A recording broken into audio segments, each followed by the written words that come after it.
요한계시록의 마지막을 향해 가면서 성경은 새 하늘과 새 땅, 새 예루살렘을 우리 가운데 말씀하고 있습니다.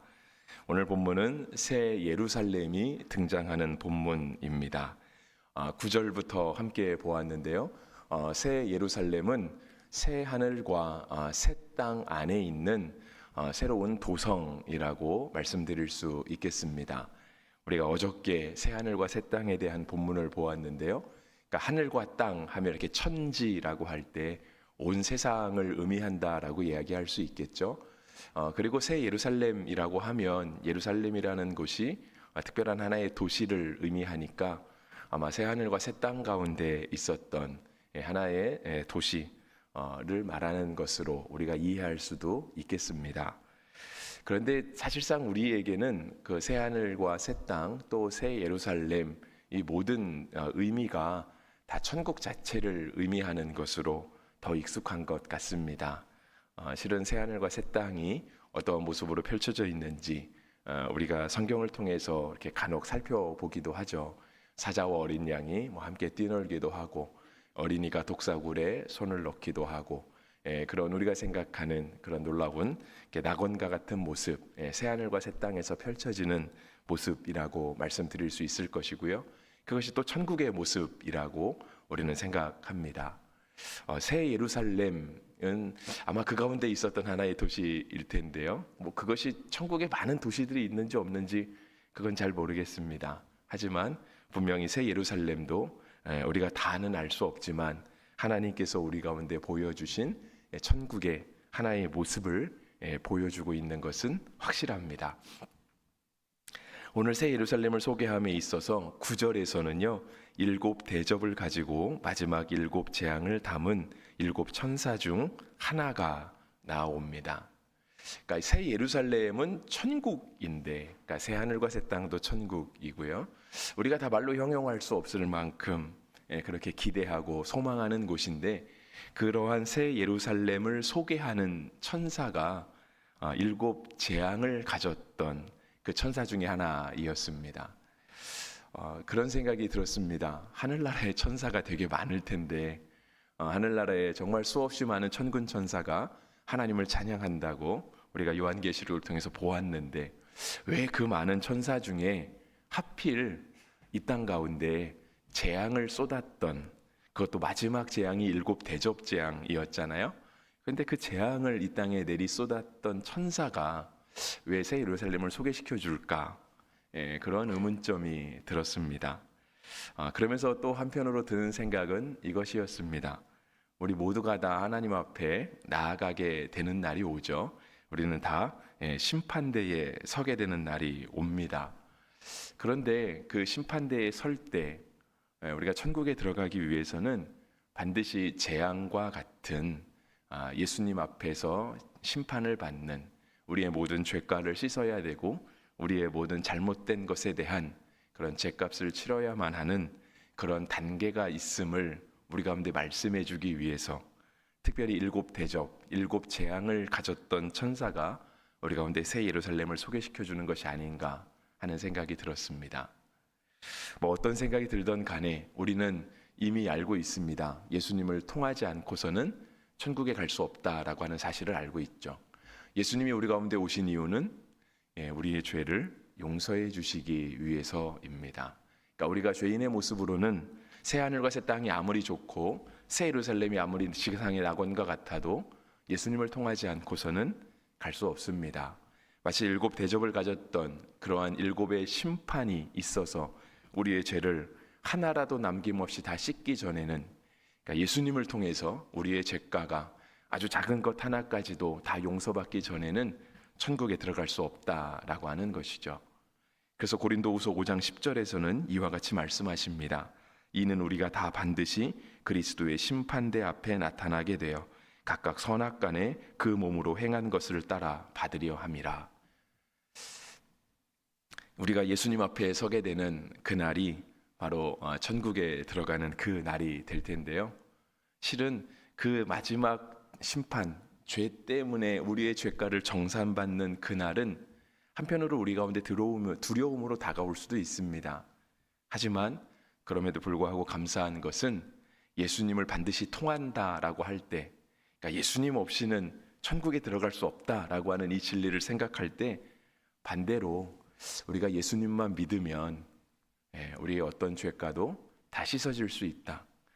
예수님이 우리의 모든 죄를 다 용서해 주시기 위해서 친히 십자가에 달려서 돌아가셨다, 부활하셨다라고 하는 이 예수님에 대한 놀라운 은혜가 우리 가운데 또 한없는 용기와 또 한없는 믿음의 확신을 주는 것이라 생각합니다.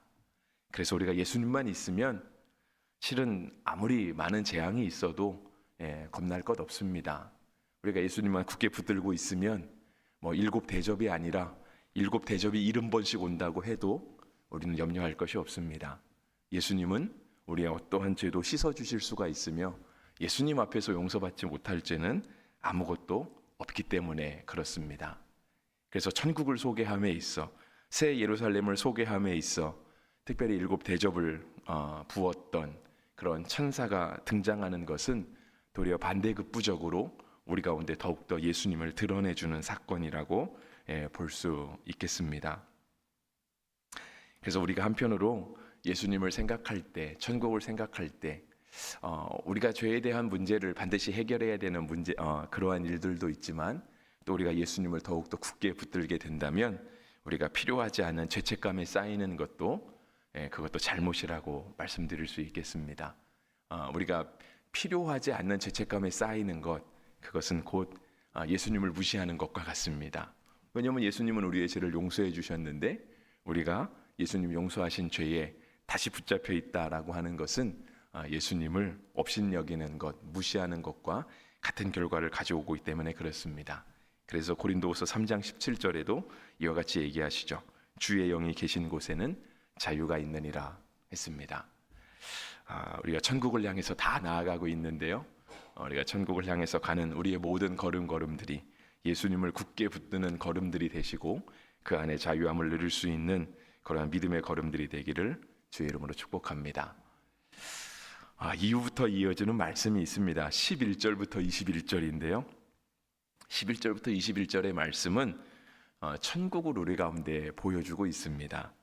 아마 천국에 대한 이렇게 구체적인 묘사가 있는 성경 본문도 찾아보기는 어려울 것 같습니다.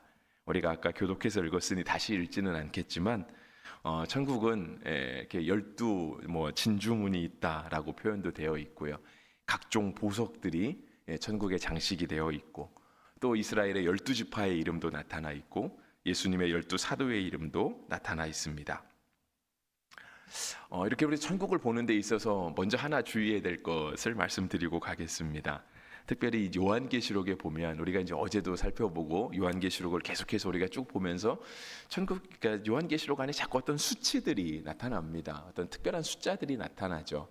14만 4천이라던가 7이라던가 오늘 나타난 숫자는 그거예요. 16절에 보면은요, 새 예루살렘을 측량을 했는데 새 예루살렘의 도시의 면적이라고 할까요? 도시의 크기가 12,000 스타디온이라고 적혀 있습니다. 그러니까 이제 로마에서 쓰던 이제 길이를 대는 단위라고도 볼 수 있는데요. 예전에도 한번 나왔습니다. 요한계시록 14장에도 한번 나왔어요. 그래서 12,000 스타디온을 대강 환산을 해보면 꽤 커요. 한 2,000km가 넘어가고요. 조금 따지면 한 2,400km 조금 못 되는 것 같아요. 그러니까 이 미터가 아니고 2,400km더라고요. 여러분 2,400km면은요 적지 않습니다.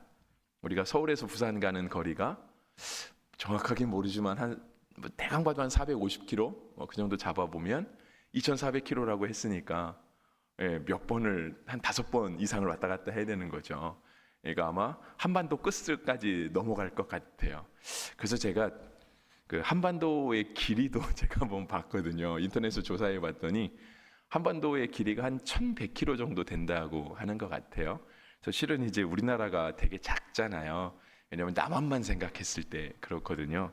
근데 실은 이제 북한까지 우리가 생각을 하면 실제로 우리나라도 이렇게 밤새 기차 타고 가야 되는 침대 기차를 타고 가야 될 정도의 길이가 나온다고 이야기는 하더라고요. 그러니까 부산에서 출발해서 저 위에 이렇게 러시아 쪽에 국경이 있는 낮은 청진 이런데 온성 간다고 하면 진짜 한나절 이상 거의 한 12시간 정도는 가야 되는 그런 시간을 가야 된다고 하더라고요. 물론 뭐 KTX를 타면 좀 다를 수는 있겠지만 뭐 신우주를 가도 마찬가지고요. 근데 2,400이니까 아마 중국 땅 넘어가고 일본 땅을 넘어가는 그 정도 크기지 않을까 하는 생각은 듭니다. 그런데 또 천국을 그렇게 숫자로 제한하는 것은 또 이렇게 올바른 해석 같지는 않습니다. 그러니까 12,000 스타디온이라고 할 때 성경이 강조하는 숫자들이 있잖아요, 그죠? 이렇게 12 이렇게 강조하죠, 그죠? 그러니까 아마 12,000 스타디온, 특별히 또 성벽은 또 70규빗 정도 된다고 하는데 아마 다 완전수를 나타내는 의미라고 보는 게 맞을 것입니다. 그래서 실은 딱 그 정도 수치다. 그 정도 수치이기 때문에 뭐 14만 4천밖에 못 살 것이다. 여러분 그렇지 않습니다. 여러분 2,400km, 대한민국이 5,500만 살고도 인구가 적다고 얘기하는데요. 수치에 익숙한 거는 성경을 제대로 해석하는 것은 아니고요. 행여라도 여러분들에게 누가 와서 자꾸 수치를 강조하걸랑 이단으로 보셔도 될 것 같습니다. 근데 성경에서 이걸 기록하는 이유는 그만큼 완벽하다는 거죠. 천국은 충분히 넓다는 거예요. 예수님 믿으면 용서받지 못할 사람이 없어요. 그러면 이 땅에 있는 사람들 다 예수님 믿고 다 천국 가면 천국 좁아서 어떡하지? 라고 하는 생각이 드는 게 아니라 그럴 염려할 필요 없다라고 하는 거예요. 그 많은 사람들이 천국에서 뭐 먹고 어떻게 살지? 이렇게 소수의 사람만 살아도 나오는 뭐 생활 쓰레기가 얼마고 필요한 물이 얼마고 그런 거 따지는 천국이 아니다라고 하는 거죠. 천국은 주님 통치하시는 완전한 곳이다라고 하는 것으로 우리가 이 말씀을 이해해야 할 것입니다. 그래서 이 11절부터 21절에 기록된 천국을 보여주는, 천국을 묘사하는 단어도 그렇게 볼 수 있습니다. 그러니까 각종 보석들이 막 나오잖아요. 네모가 반듯하고, 우리가 특별히 마지막 쪽에서 본 19절 말씀부터 보면 12개의 보석들이 막 박혀 있잖아요. 저는 이 보석이 다 뭘 의미하는지는 잘 모르겠습니다. 분명 다 한글인데 다 본 적도 없는 것 같아요. 벼곡이라고 했는데 뭐가 정확하게 벼곡인지 잘 모르겠습니다. 그 다음에 뭐 남보석, 옥수, 녹보석, 홍만호, 홍보석. 여러분들 이런 보석 다 보셨나요? 집에 하나씩들 다 가지고 계십니까? 잘 모르겠어요, 그죠? 잘 모르겠어요. 물론 제가 보석의 전문가가 아니어서 더 모르기도 하겠지만, 저는 이게 사도 요한이 본 거잖아요. 사도 요한이 천사의 이끌림을 통해서 꼭 천국이 이런 보석은 아닐 것 같아요. 제가 성경을 부인하는 게 아니라 아마 사도 요한이 이렇게 정말 성령에 이끌려서 천국을 보게 됐을 때, 내가 본 천국이 이렇구나라고 할 때 우리는 우리가 아는 선에서만 그것을 표현할 수 있잖아요. 우리가 보는 색깔들, 우리가 아는 색깔의 한계 안에서 색깔이 표현되는 거죠, 그죠? 아마 사도 요한이 천국을 갔는데 천국이 너무 휘황찬란했던 것 같아요. 말로 다 형용할 수 없을 정도로. 그러니까 아마 그가 알고 있는 각종 보석들을 다 끌고 와서 천국은 마치 이런 보석 같아. 이런 보석은 아마 사도 요한이 알고 있는 가장 비싸고 귀한 보석들이었을 것입니다. 그래서 천국을 그렇게 표현을 했겠죠. 우리가 그러한 것을 하나 예를 들어볼 수 있는 게 마지막 21절이에요. 문이 12개가 있대요. 문이 12개가 있는데 거기 보면 그렇게 적혀 있죠. 그 12문은 12진주니, 그러니까 문이 진주문으로 돼 있다라고 하는 거예요. 그런데 각 문마다 한 개의 진주로 되어 있다라고 하는 거예요. 그리고 성의 길은 맑은 유리 같은 정금이더라. 유리면 유리고 정금이면 정금이죠. 유리 같은 정금은 뭘까 하는 생각이 들고요. 여러분 문이 진주 같았대요. 근데 여러분 우리 예배당 뒤에 있는 저 문도 저게 진주 하나라고 생각해 보세요. 얼마나 큰 진주여야 될까요? 진주가 얼마나 크면 성문을 한 개의 진주로 만들 수 있을까요? 근데 우리가 알고 있는 진주는 조개에서 보통 만들어지는 거잖아요. 그러면 또 성문을 만들 수 있는 그렇게 큰 진주를 만들기 위해서는 또 이 땅에 얼마나 큰 조개가 있어야 될까? 그러니까 성경이 말하는 것은 꼭 천국이 이렇다라고 하기보다는, 그렇죠, 우리의 상상을 뛰어넘고 우리가 다 측량할 수 없는 곳, 우리가 감히 다 상상도 할 수 없지만 우리의 말로 표현하자고 한다면 최고의 가치를 둘 수 있는 곳, 그 무엇보다 아름답고 그 무엇보다 완벽하고 우리의 말로는 형용할 수 없을 정도로 정말 주님이 통치하시는 곳, 그곳이 바로 천국이다라고 하는 것을 보여주는 거죠. 그래서 우리가 꼭 이러한 천국을 마지막 때에도 살아가겠지만 그렇게 성도의 삶이 아름답다라고 하는 거죠. 그렇게 교회의 모습이 아름답고요, 우리가 가진 신앙은 그렇게 완벽하고 아름다운 것이라고 하는 거예요. 우리가 품어야 될 성령의 열매들이 있잖아요. 우리가 가져야 될 하나님의 성품들이 있잖아요. 그런 것들이 그렇게 완벽하고 귀하다라고 하는 거죠. 여러분, 하나 제가 아까 9절도 시작하면서 봤고 11절부터 21절도 봤는데요, 10절 말씀 안 봤죠? 10절 말씀 뭐라고 적혀 있냐면요, 성령으로 나를 데리고 크고 높은 산으로 올라가 하나님께로부터 하늘에서 내려오는 거룩한 성 예루살렘을 보이니. 사도 요한이 새 예루살렘을 보러 갔어요. 일곱 대접을 가졌던 그 천사가 요한을 불렀어요. 그리고 이 천사의 인도를 따라서 가는데 10절은 뭐라고 얘기하고 있냐면요, 성령으로 나를 데리고 새 예루살렘으로 갔다라고 하는 거예요. 새 번역에서는요, 성령으로 휩싸여서 갔다라고 되어 있어요. 새 한글 성경에서는 성령님 안에서 보았다라고 되어 있어요. 그러니까 물론 요한을 인도해 간 거는 천사였어요. 근데 그 천사가 자기의 힘과 자기의 능력으로 새 예루살렘을 보여준 게 아니라 성령님의 능력으로, 성령님 안에서 성령에 휩싸여서 사도 요한을 데리고 새 예루살렘, 천국을 향해 갔다라고 하는 거예요. 그렇게 그가 본 천국은 너무 아름다운 곳이었어요. 말로 다 형용할 수 없을 정도로 그렇게 완벽한 곳이었어요. 그렇다라고 한다면 여러분, 우리가 비록 땅에 살아도 우리가 성령 충만해서 살면, 우리가 우리의 삶의 자리에 여전히 어려움이 있고 아픔이 있고 병기 들기도 하고 소원이 이루어지지도 않고 그러한 이 땅에 산다 할지라도 우리가 성령 충만해서 살면 우리의 삶이 곧 천국을 경험하는 삶이 될 줄을 믿습니다. 하나님께서 우리에게 성령을 보내시잖아요. 예수님께서 우리에게 성령을 약속하셨거든요. 요한복음에 나타나 있잖아요. 내가 내 이름으로 보내실 성령, 그가 우리에게 모든 것을 생각나게 하고 예수님이 가르쳐 주신 모든 것을 기억나게 해주실 것이다. 성령이 하시는 역할이죠. 예수님이 가르쳐 주신 게 천국 아닙니까? 예수님이 우리에게 보여주신 게 천국이잖아요. 근데 성령님께서 그거를 다시 기억나게 하고 다시금 우리로 하여금 이 땅 가운데 증거하게 하고, 내가 아는 성경 지식으로가 아니라 내가 아는 능력이나 달란트로가 아니라 성령님께서 친히 우리로 하여금 예수님을 증거하게 하고 천국을 증거하게 하는 그러한 삶을 살게 하시겠다 말씀하셨는데, 우리가 오늘도 성령 안에서 살면 우리가 살아가는 모든 자리가 천국이 되어질 줄 믿습니다. 여러분, 이 말은 우리 가운데 모든 불행한 일이 다 떠나갈 것이다 라고 하는 의미는 아니에요. 아픈 것이 다 낫겠다는 의미가 아니고요, 갑자기 우리 가운데 있는 없는 것들이 생겨나겠다, 그런 거 아닙니다. 성령이 오시면 우리의 삶이 새롭게 해석되는 거죠.